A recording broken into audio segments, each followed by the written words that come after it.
Yes, I was a part of the 21-day fasting for the nations here in Taiwan. Obviously, I was doing that in America. My wife and I meet every morning before, for an hour and a half for our RPG.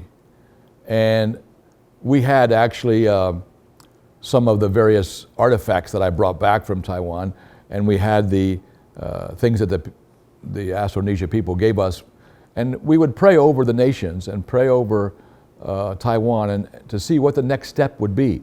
What is the Lord asking Taiwan to do? What is the Lord asking the RPG movement to do?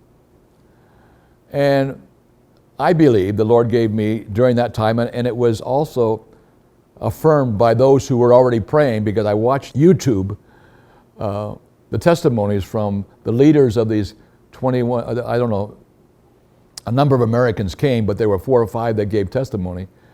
And in that testimony, they were saying that they heard from the Lord that Taiwan was like the church in Ephesus, they could be the open door to reach Asia. And I saw that same thing, that Taiwan is strategic in reaching Asia. Well, how are you going to do that? I think Taiwan already has the structure with the RPG movement. So what is the next step for RPG? I think the next step is when RPG understands that it's not just for the local church, but it's to the nations. The heart of Jesus is the nations. And we are near the end times. I've said this many times, that the end is near, the time is urgent, it's time to pray. And so prayer is being reignited all over the world, and Taiwan is strategic.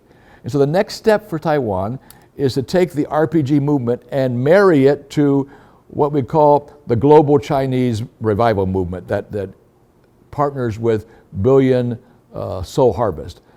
It's a network of churches that want to be a part of gathering 1 billion people to Jesus. And so you have prayer and mission coming together. You have prayer and evangelism coming together. And the next step for the RPG movement in Taiwan is to partner with great movements that are already existing in reaching the nations for Christ. And so I see that happening. I'm praying that soon in Taiwan there will be a great arena or stadium event where all of the people, or many of those who have gone through RPG, the pastors and people, will gather together in one place publicly. Because when we do it in the church, it's only the church people. When we do it publicly, everyone sees that something is happening. There's a stirring in the country. And I think that an arena event would be the next key thing that will allow the RPG movement to embrace the mission, which is really the ends of the earth, the nations, and then the end will come.